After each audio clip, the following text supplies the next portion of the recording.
해경은 세월호 침몰 초기의 구조 현장 동영상을 12일 동안 감춰오다 언론이 은폐 의혹을 제기한 뒤에야 공개했습니다.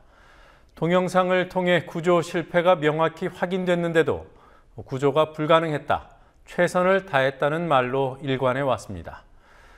미공개 동영상이 또 있었습니다. 현장에 가장 먼저 투입된 해경 경비정 123정의 CCTV 동영상입니다. 국민TV 뉴스K가 지난 14일 이 동영상의 존재를 처음 보도했지만 바로 다음 날인 15일 해경청장이 나서서 CCTV 동영상은 없다고 했습니다. 16일엔 말이 또 달라집니다. 동영상이 있었지만 용량 문제로 이미 지워졌다고 했습니다.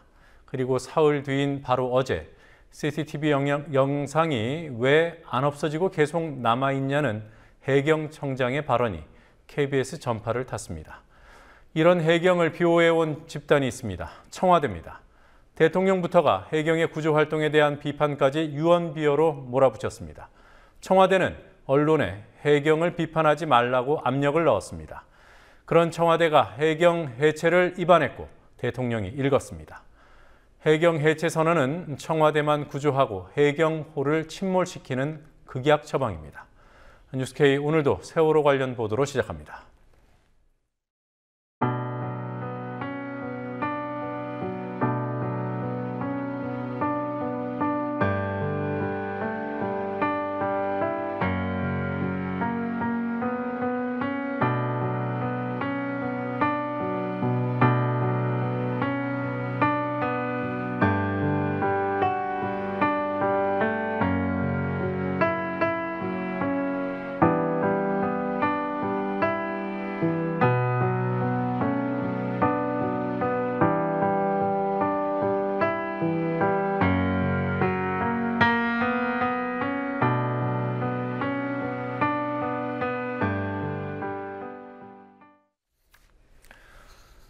어제 대통령 담화에 대한 희생자와 실종자 그리고 생존자 가족들의 공식 입장이 나왔습니다. 이들은 대통령의 고민을 느낄 수 있었다면서도 몇 가지 아픈 지적을 내놨습니다. 담화문에 실종자 언급이 없었다는 점을 강조했고 담화문 발표 전 대통령에게 전달된 유가족들의 요구가 제대로 반영되지 않은 점에 대해 매우 유감이라고 했습니다. 특히 여당이 거부하고 있는 청와대 조사도 분명히 요구했습니다. 대통령이 선원들의 살인죄를 언급한 부분이나 언론이 대통령의 눈물을 부각해서 보도한 점에 대해서도 적절치 않았다는 입장을 밝혔습니다. 범정부 대책본부가 마련된 진도운청 연결해 보겠습니다. 김희주 PD. 네, 김희주입니다. 네, 오늘 팽목항에서 있었던 가족들 기자회견 내용부터 정리해 보도록 하죠. 우선 진상조사 대상 문제에 대해 가족들은 어떤 입장을 내놨습니까? 팽목항에서 낭독한 대국민 호소문에 나온 가족대책위의 입장은 분명합니다. 지난 금요일 성명에서 이미 밝힌 대로 진상규명을 위해 대통령을 포함한 성역 없는 조사가 있어야 한다는 입장입니다. 가족대책위는 대통령이 가족의 의견을 무엇보다 중요하다고 했으면서 대통령 담화에 가족의 목소리에 대한 언급이 없어 매우 유감이라며 성역 없는 조사를 요구했습니다. 아울러 특별법 제정을 통한 진상규명에 피해자 가족의 필수적 참여, 청와대 보고와 지시를 포함한 모든 관련 정보를 투명하게 공개하라고, 또 독립된 진상조사기구를 설치하고 포괄적인 대책도 요구했습니다. 오늘 기자회견에서 가족들이 강조한 부분은 역시 실종자 구조수색 문제였죠? 네, 대국민 호소문의 대부분이 실종자에 대한 완벽한 구조, 수색을 해달라는 내용이었습니다. 유가족 대표들은 그 당시에도 대통령에게 실종자 수색에 최선을 다해달라는 요구를 최우선으로 했다면서 그 요구는 지금도 마찬가지라고 강조했습니다. 가족들은 또 담화문에서 대통령의 깊은 고민을 느낄 수 있었지만 담화문에는 대한민국 국민인 실종자는 존재하지 않았다. 대통령조차도 국민의 생명을 귀하게 여기지 않았다며 하나의 생명을, 우리의 곁을 떠난 실종자를 소중히 여기는 대통령을 원한다고 호소했습니다. 유가족 대책위원회 김병권 위원장의 말을 들어보시겠습니다.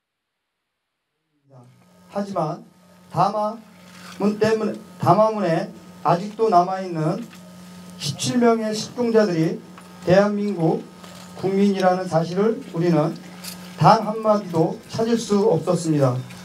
담화문에 대한민국 국민인 실종자는 존재하지 않았습니다. 대통령조차도 국민의 생명을 귀하게 여기지 않았던 것입니다. 우리는 하나의 생명을 우리의 곁을 떠나 실종자를 소중히 여기는 대통령을 원합니다. 유가족, 실종자 가족 저희 모두에게 가장 소중한 것은 실종된 저희 아이들, 실종된 저희 가족들입니다. 네, 가족들 입장에서 보면 대통령이 선원들 살인죄 언급한 부분, 그리고 또 대통령의 눈물에 대한 언론 보도 문제, 이런 언급들이 있더군요. 어떤 점을 지적한 겁니까?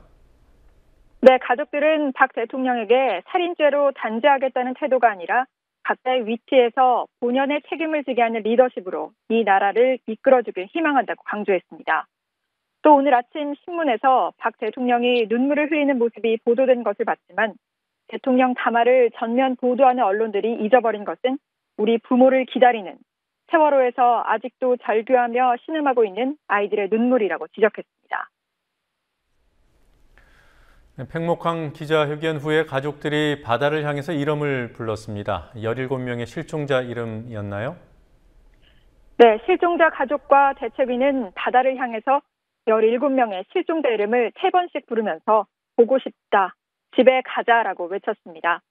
경찰, 자원봉사자, 기자 할 것 없이 그 모습을 바라보던 사람들은 세월호 희생자 가족들과 함께 눈물을 흘렸습니다.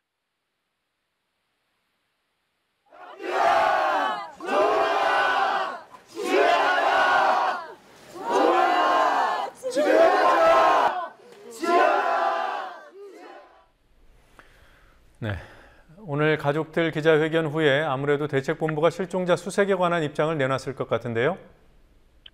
대책본부는 자료를 배포하는 등의 공식적인 입장을 발표하지는 않았습니다. 하지만 대책본부는 수색과 구조에 최선을 다한다는 입장에 변함이 없다고 말했습니다. 또 실종자 가족들의 바람대로 마지막 한 사람의 실종자를 찾을 때까지 수색에 차질이 없도록 하겠다고 강조했습니다. 네. 자, 이렇게 대책본부의 입장은 종전과 달라진 게 전혀 없어요. 그런데 해경 해체 선언 이후에 현장에 아무래도 영향이 미치지 않았을까 하는 그런 우려들이 있습니다. 어떻습니까? 수색 작업은 평소와 다름없이 진행됐습니다. 투입된 함정이나 민관군 합동구조팀 숫자 역시 해경이 해체되기 전과 비슷했습니다. 실종자 가족들은 대국민 호소문 발표 자리에서 해경에 대한 해체를 말하는 것이 지금 시점에서는 적절하지 않다고 말했습니다.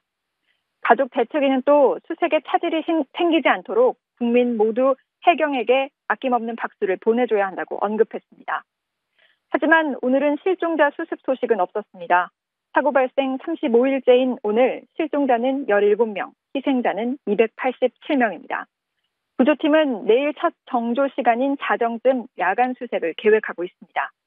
지금까지 진도군청에서 국민TV 뉴스 김희주입니다. 네, 어제 이 시간에 속보로 전해드린 유가족 미행 사건에 대해 경찰이 공식 사과했습니다. 경기경찰청장과 단원경찰서장 등이 분향소로 찾아가 유가족들 앞에서 사과를 했습니다. 이 과정에서 경찰이 그동안 유가족들을 상대로 정보 수집 활동을 해온 사실도 확인이 됐습니다. 안산 합동분향소가 합동분향소 마련되어 있는 곳으로 연결해 보도록 하겠습니다. 윤이나 PD. 네, 미행이 발각된 어제 밤부터 그리고 오늘 새벽까지 상황 어떻게 진행이 된 겁니까? 유가족들은 진도에 내려가다가 형사의 미행을 확인하고 자정 무렵 안산 합동분향소로 다시 되돌아왔습니다. 유가족들은 경찰이 불법 사찰을 했다고 항의하며 경찰에 해명을 요구했습니다. 유가족의 뒤를 쫓은 단원경찰서 정보보안과 형사 2명은 유가족과 별개로 진도 상황을 확인하기 위해 내려가던 중이라고 주장했습니다. 하지만 계속되는 유가족들의 추궁에 김경훈 정보보안과장은 유가족들이 진도까지 안전하게 가도록 도움을 주기 위한 것이었다고 경찰이 유가족들을 뒤따른 사실을 시인했습니다. 현장에는 최동의 경찰청장까지 나와 사전 동의 없이 유가족을 뒤따른 점을 진심으로 사과드린다고 말했습니다. 그리고 제가 지시를 했습니다. 그리고 지시한 내용은 유가족분들 내려가실 때 교통사고도 날 수 있는 거, 안전사고도 날 수 있는 거고.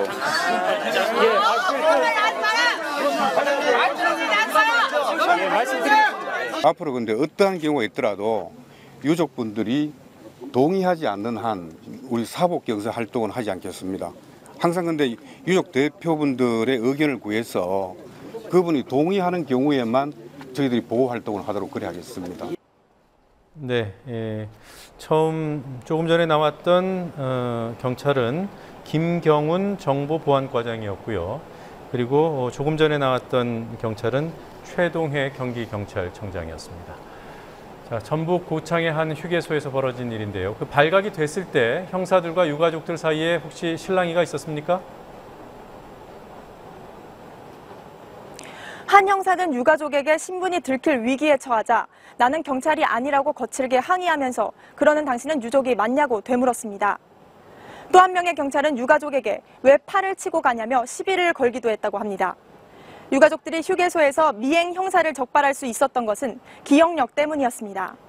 지난 9일 청와대에 항의 방문 갔을 때 봤던 형사들의 얼굴과 비슷하다고 여겨 형사들을 불러 세워 추궁했고 결국 안산단원경찰서 정보보안과 소속 정보관이라는 사실을 고백받았습니다.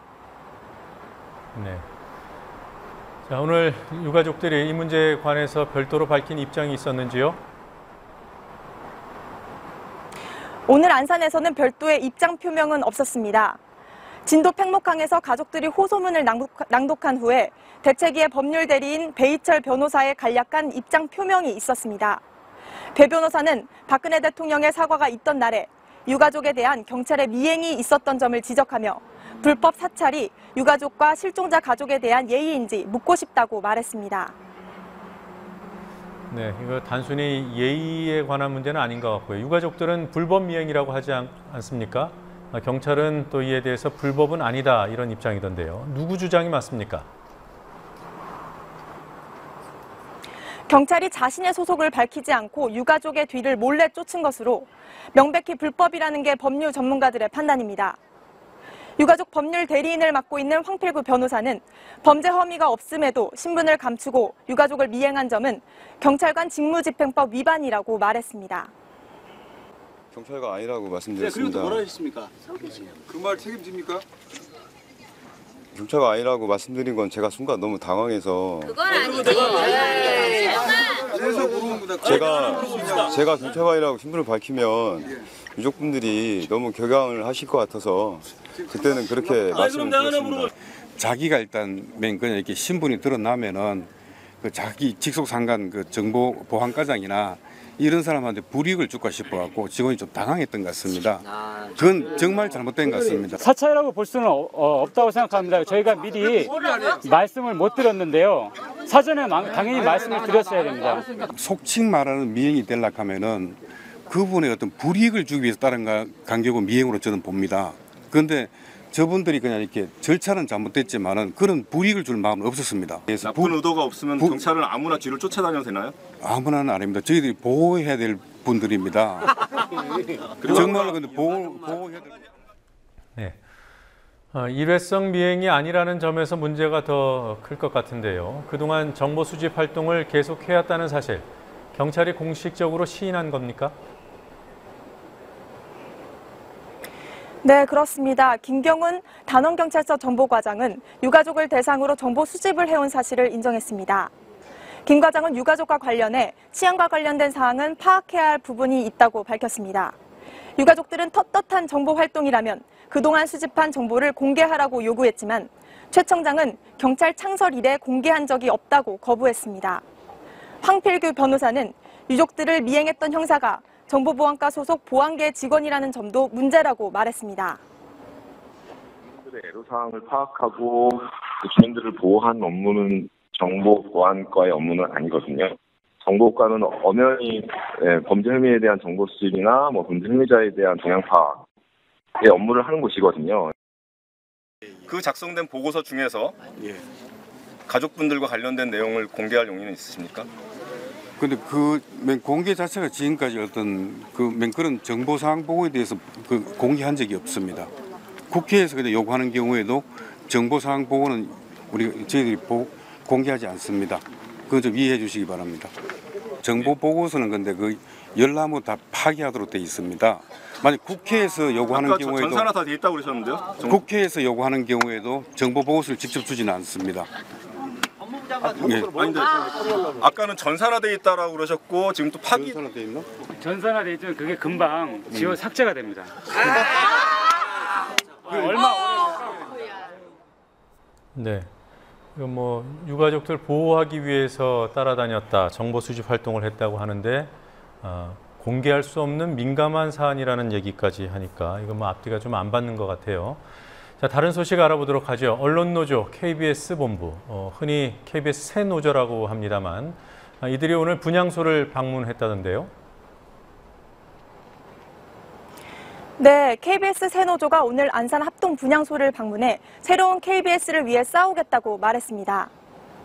또한 권오은 KBS 본부장은 길환영 사장이 책임지고 물러나라고 싸우고 있지만 자신들도 같은 죄인이라며 유가족에게 사죄했습니다. 또 반드시 그간의 잘못을 방송을 통해 사과하겠다고 약속했습니다.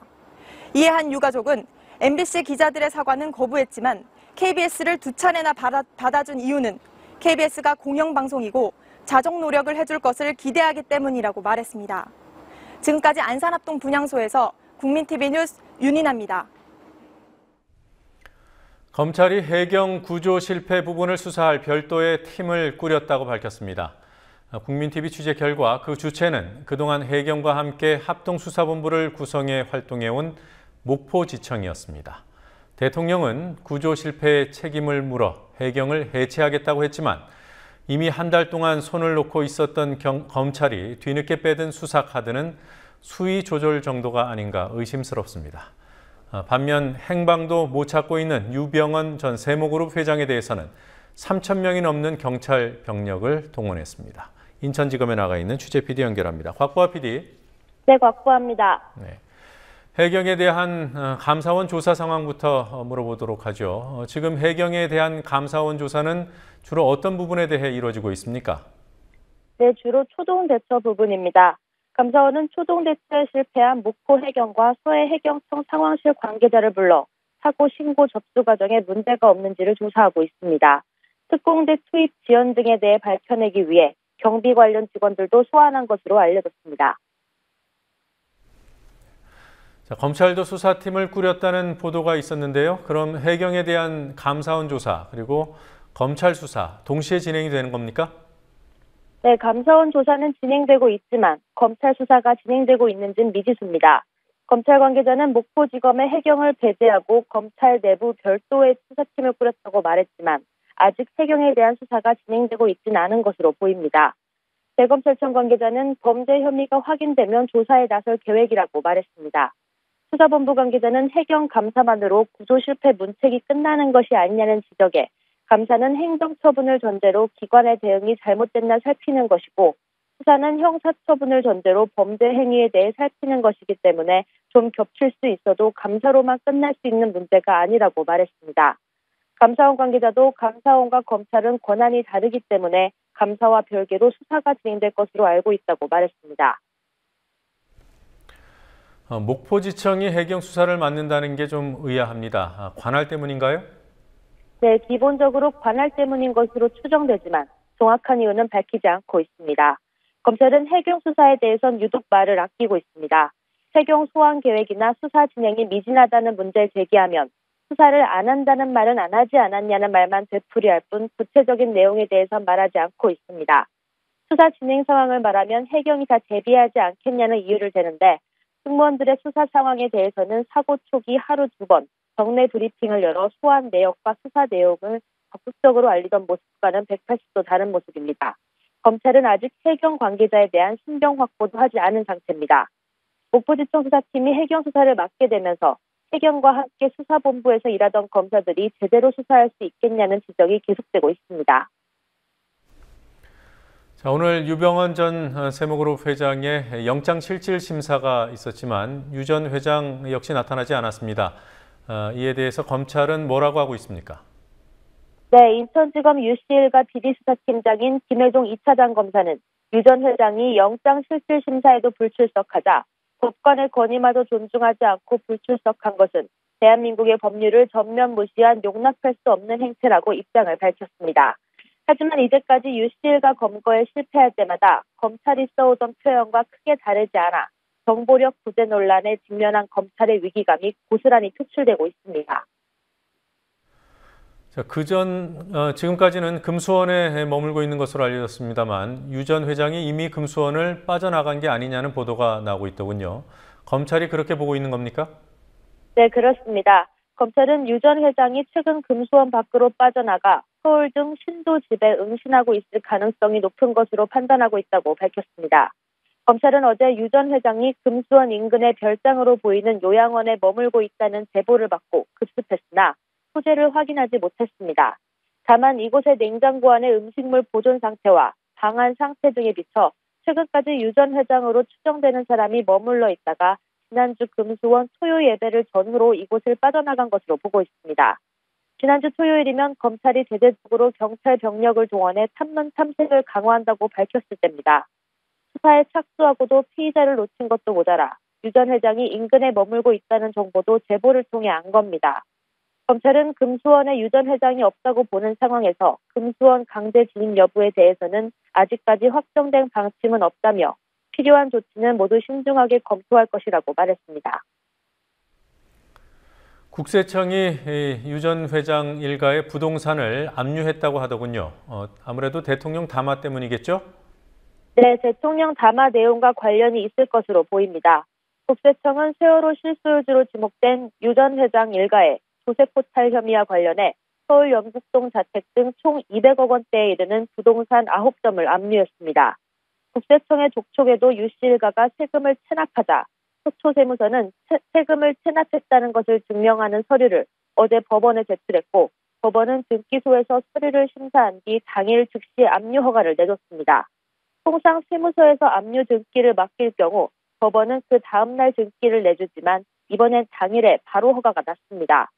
박근혜 대통령은 어제 오전 담화에서 국민에게 큰 피해를 입히면서 취득한 재산은 모두 환수해서 피해자 배상 재원으로 활용하도록 하라고 강조한 적이 있습니다. 지금까지 인천지검에서 국민TV 뉴스 박보아입니다.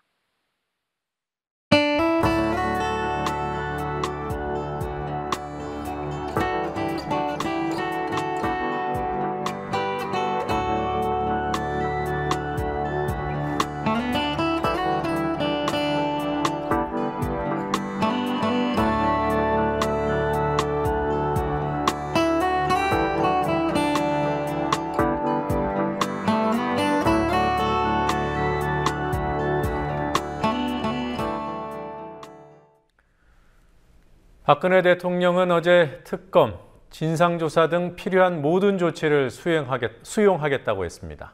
하지만 새누리당은 국정조사부터 발목을 잡고 나섰습니다.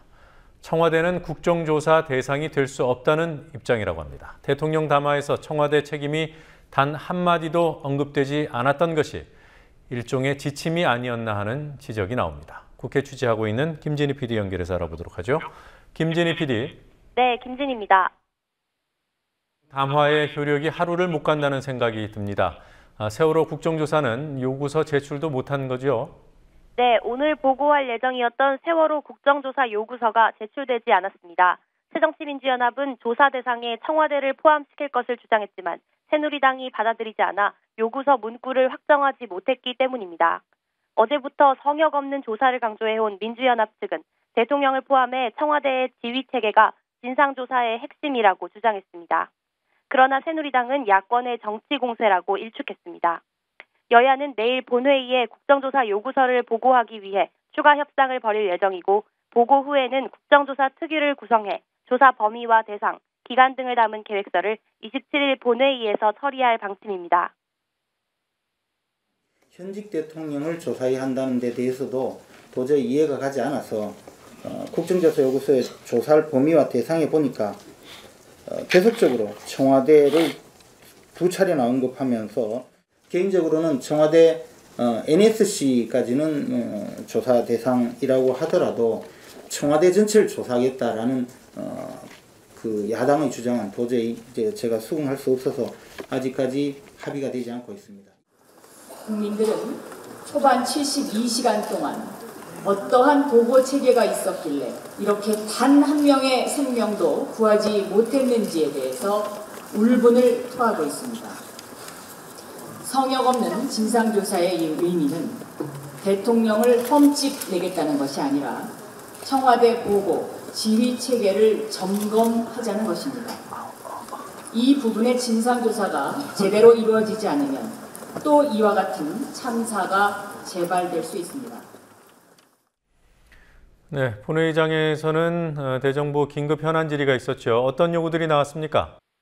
여야를 가리지 않고 박근혜 정부의 초기 구조 실패를 지적하면서 내각 총사퇴와 청와대 참모진 개편을 요구했습니다. 대통령이 담화에서 밝힌 것처럼 대통령에게 최종 책임이 있다면 인적 쇄신도 내각과 청와대 참모진부터 이뤄져야 한다는 지적입니다.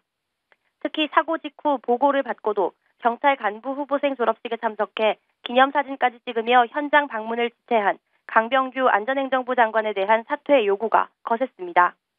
청와대가 컨트롤타워가 아니라고 말한 김장수 국가안보실장과 순수 유가족 발언으로 물의를 빚은 민경욱 대변인에 대한 비판도 나왔습니다. 인적 쇄신의 핵심은 최고 책임이 있는 분부터 해야 되는 게 바른 순서입니다.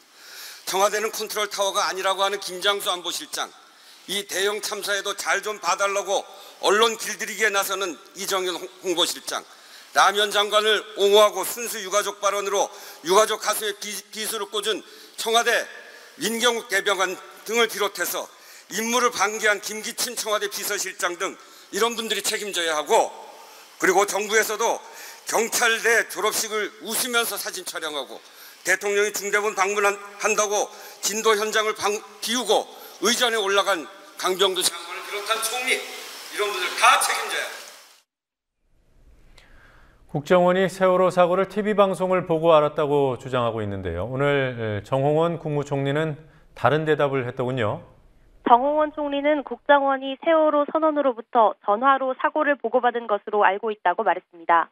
앞서 김한식 청해진 해운 사장이 사고 직후 문자 메시지로 국정원에 사고를 보고했다는 보도가 나온 바 있는데 이와는 다른 내용입니다. 하지만 국정원은 TV 뉴스를 통해 사고를 알았다고 주장하고 있습니다. 새정치민주연합은 청와대가 사건을 최초로 알게 된 시점과 보고자가 아직도 분명히 밝혀지지 않은 상황에서 국정원이 청와대 상황 보고에 관여했다면 이는 정부의 초기 대응 혼선이 어디서 비롯됐는지 밝힐 중요한 단서라면서 국정원의 세월호 참사 인지과정 전모를 즉각 공개하라고 촉구했습니다. 네, 아직 사실관계가 분명해진 건 아닙니다만 정홍원 총리의 발언과 그리고 국정원의 입장이 전혀 다르다는 점만은 분명해졌습니다. 자, 오늘 본회의장에서 여당 의원들의 본질 흐리기가 도를 넘었다는 지적이 있었습니다. 어떤 발언들이 나온 겁니까? 새누리당 의원들은 정부의 구조 수색 실패보다 유병헌 전 세모그룹 회장과 그 일가의 재산 압류 등을 중점 질의했습니다. 새누리당 김재원 의원은 사고 당시 해경 대원이 선체에 진입하려고 했지만 구두가 미끄러워 들어가지 못했다면서 해경 대원들이 열악한 장비로 위험한 현장에서 묵묵히 일해왔다고 두둔했습니다. 김 의원은 대통령 담화에 제기된 비판에 대해 해명하는 듯한 발언을 하고 정홍원 총리에게 동의를 구하는 등 세월호 사고에 대한 질의보다 대통령 담화 언급에 더 많은 시간을 할애했습니다. 김 의원은 또 피해 보상금과 선체 인양 비용을 얼마로 추정하느냐는 질문도 했습니다. 정 총리는 아직 실종자가 남아있기 때문에 수색 작업에 전념하겠다고 말했습니다. 생각을 합니다. 정치권에서는 해경 해체가 포퓰리즘 처방이다 이런 주장도 있습니다. 이번 조직 개편 발표는 단순히 기관의 책임을 묻는 문책 차원을 넘어서서 각 기관의 대응 미숙을 초래한 근본적인 이유가 각 기관의 어떤 역할과 기능이 불분명하고 분산되어 있다는 그 점을 원천적으로 해결하기 위해서 이 발전적 해체를 했다. 그리고 기능을 재배분했다. 이렇게 보는데 그 점이 맞습니까? 네, 그렇습니다. 그리고 더욱 전문화하고 체계화하고 조직화해서. 네.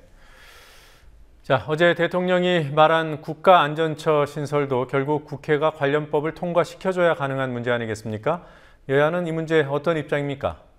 야당 의원들은 해경 해체가 능사가 아니라고 지적했습니다. 해경의 총체적 부실과 무능력이 드러난 것은 사실이지만 국가안전처를 신설한다고 해서 전문성이 생기는 건 아니라고도 말했습니다. 국가안전처가 총리실 산하기구로 신설되는데 반대하면서 강력한 중앙 컨트롤 타워가 되기 위해서는 대통령 직속기구로 둬야 한다는 주장도 나왔습니다. 새누리당 유기준 의원은 해경 해체에는 공감하지만 해경이 맡고 있는 임무인 중국 불법 어선 단속, 독도 경비 등이 기능 이관 후에도 잘 이뤄질지 우려를 표했습니다. 대통령이 최종 책임을 져야 된다고 하는데요.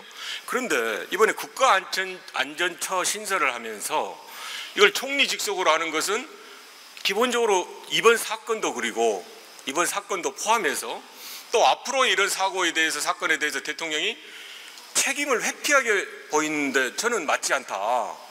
당연히 대통령 직속으로 하거나 특히 총리 직속으로는 전혀 안 맞다 이렇게 생각합니다. 총리가 하면 직속 집행기구가 없기 때문에 안 되고 강력한 컨트롤 타워가 되기 위해서는 대통령 직속으로 해야 된다 이런 게 있어요. 더군다나 아까 총리께서는 실제 현장에서도 역할을 못했는데 다시 이런 일이 생기면 내가 총리가 하겠다? 말이 됩니까? 다시 한번 잘 검토해보시죠. 대통령이 언급한 이른바 김영란 법도 관심이 크더군요. 원안 훼손이 심해서 부정한 청탁을 금지한다는 이 법안의 취지가 제대로 살려질 수 있을지 이런 평가들이 있습니다. 원안과 정부안 얼마나 다릅니까? 2011년 김영란 당시 국민권익위원장이 제안해 김영란법으로 불리는 부정청탁 금지와 공직자의 이해충돌 방지 법안은 공직자가 100만 원을 초과하는 금품을 받았을 경우 직무 관련 여부와 상관없이 형사 처벌하는 내용이었습니다. 그러나 처벌 수위를 놓고 여야가 합의하지 못해 정부가 중재안을 내놨고 직무에 무관한 금품 수수의 경우 과태료만 부과하도록 대폭 후퇴한 정부 수정안이 국회에 계류 중입니다. 어제 박근혜 대통령이 담화에서 국회 통과가 필요하다고 언급한 김영란 법은 바로 이 후퇴한 정부안을 말합니다. 이에 정의당 노회찬 선대위원장은 CBS 라디오 인터뷰에서 핵심 부분을 빼놓고 솜방망이 처벌에 그친다면 박근혜 정부에서 추진한 박영란 법일 뿐이라면서 공직사회의 관행을 비호할 목적으로 원안을 훼손한 것이라고 말했습니다. 국민TV 뉴스 김진희입니다. 박근혜 대통령이 대국민 담화를 발표하며 눈물을 흘렸지만 눈물의 진정성에 대한 회의까지 제기되고 있습니다. 박근혜 대통령은 10년 전 한나라당 대표일 때도 눈물을 보인 적이 있습니다. 이명박 전 대통령은 재임 기간 동안 여러 번 눈물을 보여 이른바 눈물 정치를 한다는 평가까지 받았습니다. 이명박, 박근혜 두 인물의 눈물을 비교해 보겠습니다. 장부경 PD입니다. 이명박 전 대통령은 대선 후보 시절부터 눈물을 보였고 대통령 재임 기간 중에는 언론에 보도된 것만 모두 3번이었습니다. 이 전 대통령은 한나라당 대선 후보로 박근혜 당시 후보와 치열하게 경쟁하던 2007년 5월 17일 강원도 태백의 한 병원을 찾아 입원 중인 진폐증 환자 앞에서 눈물을 보였습니다. 대통령 취임 이후 이 전 대통령이 처음 눈물을 보인 시점은 2009년 4월 19일이었습니다. 장애인의 날을 하루 앞두고 홀트 일산 요양원을 방문해 장애인 합창단의 공연을 보며 눈물을 흘렸습니다. 용산 참사와 노무현 전 대통령에 대한 수사 문제, 그리고 미디어법 강행 등으로 정부에 대한 여론이 악화되는 상황이었고 재보선을 앞둔 시점이었습니다. 일부 장애인 단체 등으로부터 악어의 눈물이라는 지적이 나왔습니다. 1년 후인 2010년 4월 19일, 이 전 대통령은 또 눈물을 보입니다. 천안함 희생자에 대한 추모 연설 때 모습입니다. 희생장병 46명의 이름을 일일이 부르며 눈물을 비쳤습니다. 이때는 정부가 북한 어뢰 격침설을 기정사실화하면서 정부를 향하던 언론과 여론의 질타를 돌리던 시점이었고 지방선거를 앞두고 있었습니다. 이 전 대통령은 퇴임 후인 지난해 천안함 3주기와 올해 4주기 때도 현충원을 찾아 눈을 만졌고 언론은 눈물을 닦는 모습이라고 보도했습니다. 이명박 전 대통령은 방송에 나와 어머니를 회상하며 눈물을 흘린 적도 있습니다. 2010년 9월 21일 추석 연휴 첫날 이명박 당시 대통령은 부인과 함께 KBS 아침마당에 출연했습니다. 이명박 정부의 민간인 불법 사찰 조작이 드러나 정부가 도덕성에 치명타를 입었고 국정감사까지 앞두고 있었던 시점이었지만 공영방송 KBS는 대통령 내외의 시시콜콜한 과거사를 생방송했습니다. 이때 이 전 대통령은 돌아가신 어머니 얘기를 하면서 눈물을 흘렸고 언론은 이를 대서특필했습니다. 이 장면은 2007년 12월 대선 직전 한나라당 대선 후보 신분으로 SBS 좋은 아침에 출연했을 때의 모습입니다. 이때도 어머니 얘기 끝에 눈물을 보였습니다. 마치 3년 전 방송을 다시 보는 것 같다는 지적과 함께 심지어 연출 의혹까지 제기됐습니다. 어제 세월호 관련 대국민 담화문을 읽고 있는 박근혜 대통령입니다. 세월호 침몰 당시 다른 사람의 생명을 구하고 숨진 단원고 교사와 학생, 세월호 직원들의 이름을 일일이 부르며 눈물을 흘렸습니다. 대통령은 흐르는 눈물을 닦지 않았고 카메라는 친절하게도 주민 기능으로 대통령의 눈물을 강조했습니다. 박 대통령이 공식 석상에서 눈물을 보인 것은 이번이 처음이 아닙니다. 제17대 총선을 보름 정도 앞둔 지난 2004년 3월 30일 TV 정강정책 연설 때의 모습입니다. 당시 한나라당 대표로서 마지막 기회를 달라고 눈물로 호소했습니다. 이 눈물로 2004년 탄핵 역풍을 맞은 한나라당을 구하고 결국 총선에서 121석을 차지했습니다. 누구의 눈물이든 그 진정성에 대한 평가는 조심스럽습니다. 다만 대통령은 정부의 수반인 만큼 그가 공식 석상에서 흘린 눈물의 취지가 정부의 조치와 정책에 반영될 때 진정성을 인정받을 수 있습니다. 박근혜 정부는 대통령의 눈물을 흘리기 직전 시민 수백 명을 연행했고 눈물을 흘린 직후 유가족을 미행했습니다. 국민TV 뉴스 장부경입니다. 눈물이 부각된 어제 박근혜 대통령의 대국민 담화는 국가안전처 신설이 핵심이었습니다. 국가안전처 신설은 획기적인 방안을 창조하는 차원이 아니라 기존 조직을 재구성하는 수준입니다. 행정자치부가 MB정부 때 행정안전부로 바뀔 때, 그리고 박근혜 정부 들어서 다시 안전행정부로 바뀔 때도 명분은 안전이었습니다. 국가안전처 신설의 이면에는 도로행정부라는 본질이 숨어 있습니다. 강신혜 PD가 보도합니다. 박근혜 대통령이 어제 대국민 담화에서 국가안전처를 신설하겠다고 밝혔습니다. 신설의 의미는 창조가 아니라 재구성입니다. 기존 부처인 안전행정부와 해양수산부, 해양경찰청의 기능을 떼어오거나 기존 조직을 흡수하는 방식입니다. 대통령은 우선 해경을 해체하겠다고 했습니다. 해경의 수사 정보 기능은 경찰청으로 이관되지만 해양구조와 군안, 경비 기능은 국가안전처가 맡게 됩니다. 해양수산부가 관장해온 기구 중에서는 해상교통을 담당하는 관제센터들이 국가안전처로 넘어가게 됩니다. 안전행정부는 안전 업무를 넘기고 행정자치 업무만 담당하는 기구로 축소됩니다. 박근혜 정부가 출범하면서 신설한 안행부 안전관리본부가 국가안전처로 이관되고 안행부 외청인 소방방재청은 통째로 국가안전처에 흡수됩니다. 이렇게 각 부처의 안전 관련 기능을 다 모아온 국가안전처는 소방본부와 해양안전본부, 특수재난본부로 구성돼 육해공에서 발생한 재난을 모두 대응한다는 구상입니다. 그러나 실효성은 의문입니다. 이명박 정부가 행정자치부를 행정안전부로 바꾸면서 내세웠던 명분이나 박근혜 정부가 행정안전부를 안전행정부로 바꿀 때 강조한 명분도 지금과 크게 다르지 않았습니다. 국민TV 뉴스 강신혜입니다. 청와대 보도 인사 개입이 폭로되면서 시작된 KBS 뉴스 파행 사태가 이어지고 있습니다. 기자 중심으로 진행되는 제작 거부가 전 직종이 참여하는 총파업으로 확산될 가능성이 커졌습니다. 길환영 사장은 사퇴를 거부하면서 인사를 단행했습니다. 노지민 PD가 취재했습니다. 제작 거부 이틀째를 맞은 KBS 기자협회가 오늘 오전 신관 계단에서 총회를 열고 길환영 사장 퇴진을 위해 총파업까지 불사하겠다는 뜻을 밝혔습니다. 총회에 참여한 기자들은 그간의 보도를 반성하며 KBS의 독립성과 공영방송으로서의 가치를 되찾자고 강조했습니다. 제가 첫날 총을 맞고 했던 게 그거였거든요. 민관군 합동으로 입체 구조를 했다.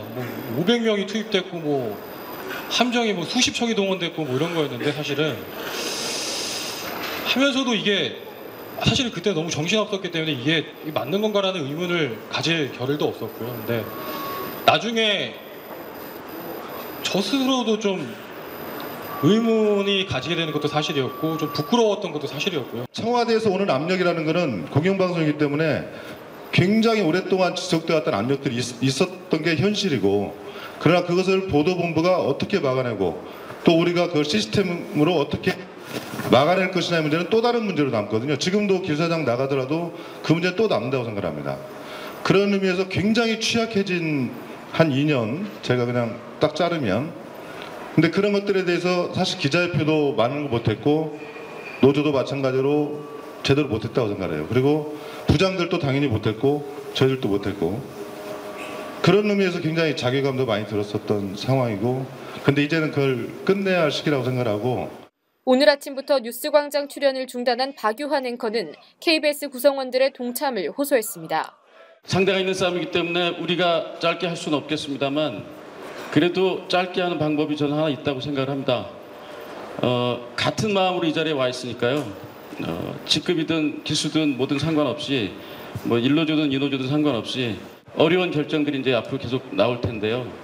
하여튼 그런 구분 모두 없이 한 마음으로 이 자리에 왔으니까 그 결정에 그대로 다 따라주면 그게 싸움을 줄일 수 있는 길이라고 생각합니다.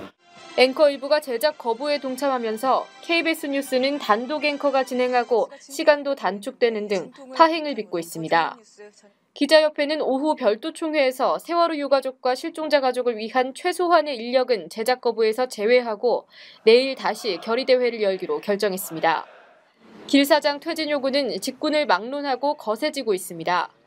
PD, 아나운서, 기술직에서도 성명 발표와 보직 사퇴가 이어지고 있으며 양대 노조의 투표 결과에 따라 이르면 28일부터 총파업이 진행될 예정입니다.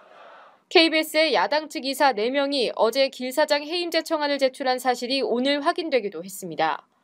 그러나 어제 기자협회 총회에서 사퇴를 공식 거부한 길 사장은 신임 보도본부장과 보도국장을 임명했습니다. KBS 구성원들이 전면적인 길환영 사장 사퇴 압박에 나섰습니다. 길환영 사장의 버티기가 언제까지 이어질 수 있을지 주목됩니다. 국민TV 뉴스 노지민입니다.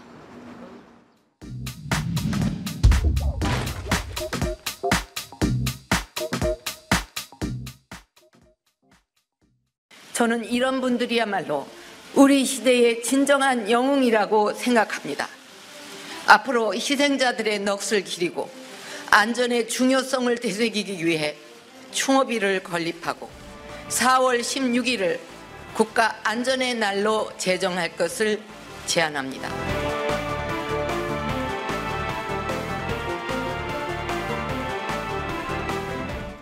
대통령님이 그 첫 문구에 실종자가 최우선이다라고 하면 구조가 최우선이다 그 한 단어만 넣어주셨으면 되는 거를 갖고 정말 국민을 위한 그런 마음이 있으셨던 겁니까? 담화문에 대한민국 국민인 실종자는 존재하지 않았습니다. 대통령조차도 국민의 생명을 귀하게 여기지 않았던 것입니다. 어린 동생에게 구명조끼를 입혀 탈출시키고 실종된 고 권혁규군. 구명조끼를 친구에게 벗어주고 또 다른 친구를 구하기 위해 물속으로 뛰어들어 사망한 고 정차웅군. 세월호의 침몰 사실을 가장 먼저 119에 신고하고도 정작 본인은 돌아오지 못한 고 최덕하군. 그리고 제자들을 위해 최후의 순간까지 최선을 다한 고 남윤철, 최혜경 선생님.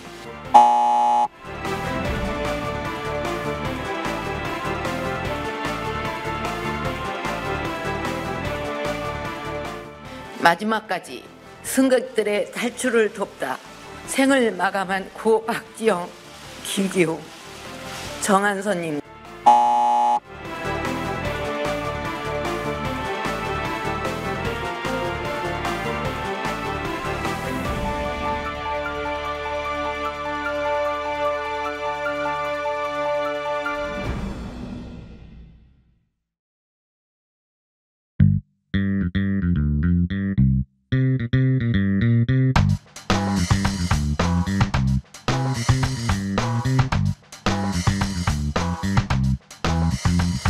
안전 문제를 계속 강조하고 있는데 통합진보당에서 그 경선 과정에 있었던 현대중공업 산재 사고 관련해서 입장을 표명하시는 게 우선돼야 된다고 얘기를 하거든요. 통합진보당이요? 예. 통합진보당은 이석기 의원이 속해 있는 정당이죠. 네, 그렇습니다. 지금 기자분께서는 이석기 의원이 속해 있는 정당에 저를 비난하는 내용에 관심을 갖는데요. 저는 당분간 통합진보당이 저에 대한 비난은 제가 꼭 이런 공개에서 말씀 안 드려도 기자분께서 이해해 주실 거예요. 그 통합진보당만이 아니라 현대중공업 노조에서 예전부터 이제 위령 타협을 건설하는 여러 가지 요구를 하면서 이번 산재 사망 사고에 대해서 입장을 밝혀달라고 통합진보당의 일을 먼저 하셨기 때문에 통합진보당의 일을 먼저 하셨기 때문에 질문을 그 다음에 또 받을게요. 통합진보당의 일을 먼저 하셨기 때문에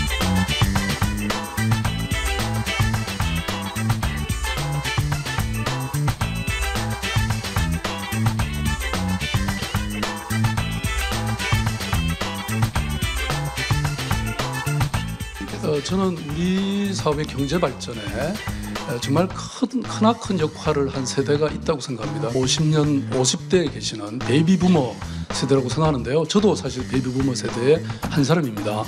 사실 위로는 부모를 모시고 또 아래로는 자식을 부양해야 되는 굉장히 낀 세대이시죠. 그런데 어느 날 갑자기 은퇴를 했습니다. 사실 일자리가 아직도 필요하기도 하고 또는 새로운 뭔가 활동을 할 그런 시기에 있다고 생각합니다. 그런데 그런 아픔을 우리가 정부든 지방정부든 이걸 껴안고 있지 못하다고 생각합니다. 그래서 저는 베이비부머 세대가 제2의 인생을 설계할 수 있도록 베이비부머 공약을 중점적으로 마련했습니다. 그 대표적인 것이 50+ 캠퍼스라고 해서 이런 앞으로 제2 인생을 어떻게 설계할 건지에 대해서 준비하는, 디자인하는 것, 교육받는 것, 그 다음에 창업을 준비할 수 있는 것, 또 이런 많은 정보를 얻을 수 있는 이런 것을 해서 서울시의 권역마다 5개를 만들고 나머지도 인생이모작 지원센터를 만들겠다 이런 것인데 정부의 공약 속에는 이런 베이비부머 공약이 빠져 있더라고요. 서울시는 지금 150만 명의 베이비부머가 있습니다. 그래서 어떤 준비를 하고 계신지 묻고 싶습니다.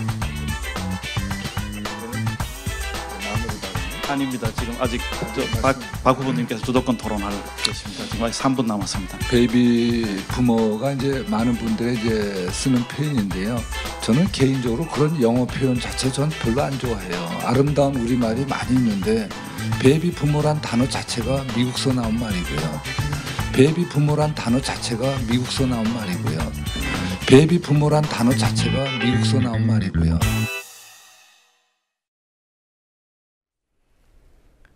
현대중공업 하청 노동자들의 연이은 사고에 대해 울산 지역 노동단체들이 현대중공업의 산재 은폐 문제를 고발했습니다. 박근혜 대통령이 아랍에미리트 연합 핵발전소 원자로 설치식에 참석했습니다. 아랍에미리트 측의 파트너는 부총리였습니다. 오늘 있었던 주요 뉴스들 황준호 뉴스취재팀장과 함께 살펴보겠습니다. 어서 오십시오. 예. 자, 먼저 울산 지역 노동단체들이 현대중공업을 고발했더군요. 예, 네. 최근 2달 사이에 현대중공업 하청 노동자들의 산재 사망이 잇따르면서 현대중공업이 산재를 숨기다 보니까 이런 유사한 사고가 계속된다는 지적이 있었습니다. 그러니까 산재를 알려야지 그 작업 현장을 개선할 텐데 그걸 숨기다 보니까 개선이 안 됐다는 겁니다. 여기에 대해서 울산 지역 노동단체들이 오늘 고용노동부 울산지청에다가 현대중공업의 산재 은폐 86건을 고발했습니다. 이 단체들은 사고는 대부분 가장 기본적인 안전조치가 이루어지지 않아서 발생한 재해였다고 말했습니다. 울산 노동단체들은 작년에도 총 131건의 산재 은폐 문제를 고발했었는데요. 그중에서 일부 고발건들은 노동부 조사를 통해서 사실로 확인되면서 현대중공업 같은 사업장들에서 과태료 처분을 받기도 했습니다. 네. 자, 박근혜 대통령이 담화문 발표하고 바로 간 곳이 아랍에미리트인데요. 여기 핵발전소 행사가 있지 않았습니까? 예, 아랍에미리트 연합 수도인 아부다비에서 270km 떨어진 바라카 원전 건설 현장에서 원자로 설치식이 있었고 박근혜 대통령이 거기에 참석해서 원자로에다가 서명을 했습니다. 아랍에미리트 연합 측에서는 부총리 겸 대통령실 장관만이 참석했습니다. 세월호 대국민 담화를 발표한 직후에 해외 출장을 떠나는 게 과연 적절하냐? 또 참사가 마무리도 안 되는 시점에서 꼭 참석해야 할 그렇게 중요한 행사였냐 이런 비판이 그동안 많이 나왔는데요. 정상회담도 없이 부총리만 만나고 왔다는 일종의 의전 논란까지 나오게 됐습니다. 자, 세월호 사고와 대통령 담화에 대한 반응들이 나오고 있어요. 예. 우선 문재인 의원 성명부터 알아볼까요? 예, 문재인 의원이 오늘 아주 날선 비판을 내놨습니다. 대통령 담화에는 참사에 대한 근원적인 성찰이 없었다면서 지금 바꿔야 할 것은 대통령의 국정 철학이고 국정 운영 기조라고 말했습니다. 특히 해경 해체와 해수부 축소 이 문제에 대해서는 정부의 작동 시스템에서 드러난 총체적인 부실은 외면하면서 하부기관의 극단적인 처방으로 책임을 묻는 일종의 포퓰리즘이라고 비판했습니다. 그리고 가장 안전한 사회는 가장 민주적인 사회라는 어느 학자의 말을 인용하면서 민주성이 부족하기 때문에 사회적 약자의 안전에 소홀해지는 거라고 지적했습니다. 또 대통령이 모든 권한을 가지고 있지만 책임은 실무자들이 지는 이 책임과 권한의 불일치 문제도 극심하다고 지적했습니다. 네. 자, 지금 문재인 의원 지적이 맞다면 예. 결국은 이제 대통령의 그런 어제 담화 발표 내용이 실현되기 위해서는 여야가 합의해서 국회에서 통과가 돼야 되는 거죠. 그렇습니다. 그러니까 정부조직법이 통과가 돼야 됩니다. 네, 그렇게 된다면 뭐 여야가 함께 책임을 져야 되는 부분이기 때문에 앞으로 여야 협상 과정도 좀 지켜봐야 될 것 같습니다. 예. 서울대 교수들 입장 성명도 나왔더군요. 예, 서울대 민주화교수협의회가 성명을 발표해서 국민을 진정으로 분노하게 만든 것은 세월호 구조 과정에서 드러난 정부의 무능과 국가의 부재였다면서 국민을 보호하지 못하는 정부는 존재 이유가 없다고 박근혜 정부를 강하게 비난했습니다. 지난주에 연세대, 성균관대, 경희대 교수들이 성명을 발표했었고요. 앞으로도 이런 식으로 교수들의 입장 발표가 계속 이어질 것으로 보입니다. 네. 자, 터키 얘기를 좀 해보겠습니다. 탄광 사고가 일어났는데 그 탄광을 정부가 봉쇄를 해버렸다 이런 보도가 있어요. 예, 지난 토요일이었습니다. 사고 사흘 만에 갱도 입구를 벽돌로 막아버리면서 구조 종료를 선언했습니다. 정부는 총원 787명에서 사망자 301명, 생존자 486명으로 구조가 끝났다고 발표했습니다. 그렇지만 통계에 잡히지 않는 불법 고용 광부들이 분명히 있었고 또 근무를 교대하는 좀 혼잡한 시간에 사고가 나다 보니까 총원 787명이라는 숫자 자체를 믿을 수 없다 이런 지적이 며칠 동안 계속 나오고 있습니다. 아직도 갇혀있는 사람들이 많이 있는데 정치적인 파장이 커지니까 그냥 묻어버렸다는 겁니다. 네, 아프가니스탄이었죠. 산사태 나고 아예 예. 집단 무덤을 선포했던 네, 2,500명이 그때 그냥 묻혀버렸습니다. 네. 저희 터키의 반정부 시위 상황 더 격화되는 거 아닙니까? 예, 전국적으로 여전히 시위가 계속 일어나고 있고요. 특히 대학가를 중심으로 해서 몇 년 전에 월스트리트 미국 점령 시위하고 비슷하게 대학을 점령하라는 시위가 있고 또 실제 명문 이스탄불 대학이 점거되기도 했습니다. 탄광사고 흔히 일어난다 이런 막말을 한 에르도안 총리가 사고 지역에 갔다가 시위대에 쫓겨서 슈퍼마켓에 몸을 숨긴 일도 있었고요. 또 그 과정에서 총리 보좌관이 사망자의 친척을 발로 차는 장면이 영상에 잡혀서 분노가 더 커졌습니다. 그 보좌관은 시위대를 걷어찬 오른쪽 다리 근육에 통증이 있어서 일주일 동안 병가를 냈다고 합니다. 맞은 사람이 아니고 걷어찬 보좌관의 다리 근육에 통증이 왔다는 거죠? 예. 네. 자, 이거 청와대 방송 언론 개입 문제가 불거지고 있는데 SBS 그것이 알고 싶다. 제작진들도 어떤 입장을 내놨어요? 예, 다음 주 토요일 31일에 내보내는 것을 목표로 준비하고 있던 그것이 알고 싶다 세월호 참사편. 그러니까 지난번에도 한번 했으니까 2탄이 되겠죠. 이 2탄을 장광호 제작본부장의 지시로 제작 중단됐다고 PD저널이 오늘 보도했습니다. 장 본부장이 아이템을 승인했다가 하루 만에 번복을 했는데요. 세월호 유가족들이 KBS와 청와대를 항의 방문한 바로 다음 날 그런 중단 지시가 나오면서 어떤 외압이 있지 않았냐 하는 의구심이 계속 나오고 있습니다. 장 본부장은 지방선거를 앞두고 불필요한 오해를 낳을 수 있다 이런 이유를 댔다고 하는데 오히려 이렇게 참사를 다루는 프로그램인데 지방선거 이런 얘기를 하면 오히려 이런 장 본부장 본인의 말이 오해를 불러일으킬 수 있다는 점을 강조한 것 같습니다. SBS PD협회는 중단 이유에 대한 해명, 또 제작 자율성과 독립성을 침해한 데 대한 사과를 요구했습니다. 네.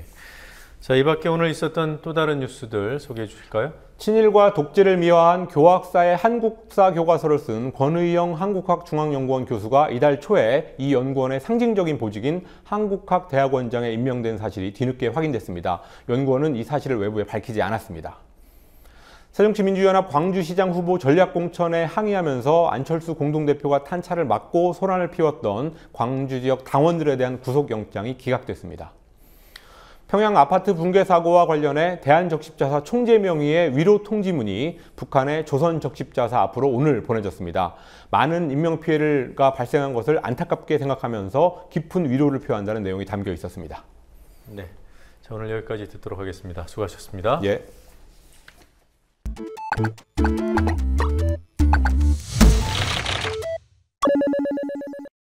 Please listen carefully. 이 선거라는 말씀을 입에 올리기가 대단히 조용히 좀 해주세요. 짝꿍을 대단히 좀 죄스러운 국민께 생각이 듭니다.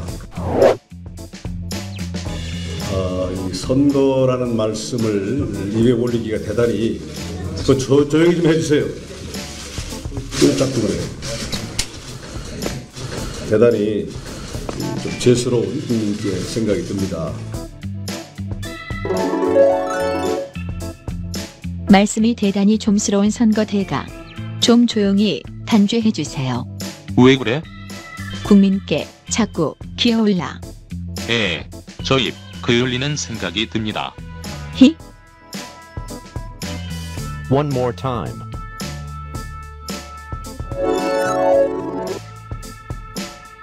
이 선거라는 말씀을 입에 올리기가 대단히 조용히 해주세요. 대단히 좀 죄스러운 국민께 생각이 듭니다.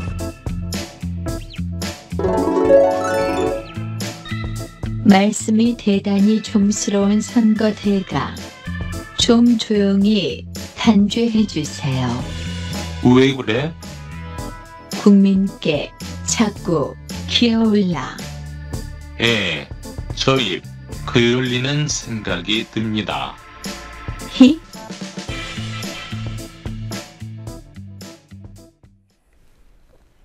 대통령이 해경 해체라는 초강수를 내놓을 정도로 해경의 구조 실패는 심각한 수사 대상입니다. 그러나 검찰의 움직임은 갑갑하기 그지없습니다. 구조 실패와 관련해 신병이 확보된 해경 관계자는 단 한 명도 없습니다. 이래놓고 검찰은 무슨 은밀한 수사라도 진행되는 듯 별도의 수사팀을 꾸렸지만 더 이상 밝힐 수는 없다. 언론에 알려주고 어떻게 제대로 수사를 하겠냐는 입장을 밝혔습니다. 은밀한 수사가 아니라 은밀한 사수가 의심스럽습니다. 향후 특검이나 진상조사에서 드러날지 모를 치부를 살펴서 미리 수위 조절을 하는 것은 아닌지 의심스럽습니다. 해경과 수사본부를 차려놓고 한 달 동안 선원들만 수사해온 목포지청이, 또 용산 참사를 수사한 검사가 버티고 있는 목포지청이 해경 수사까지 맡는다니까 드린 말씀입니다. 뉴스K 마치겠습니다. 내일 뵙겠습니다.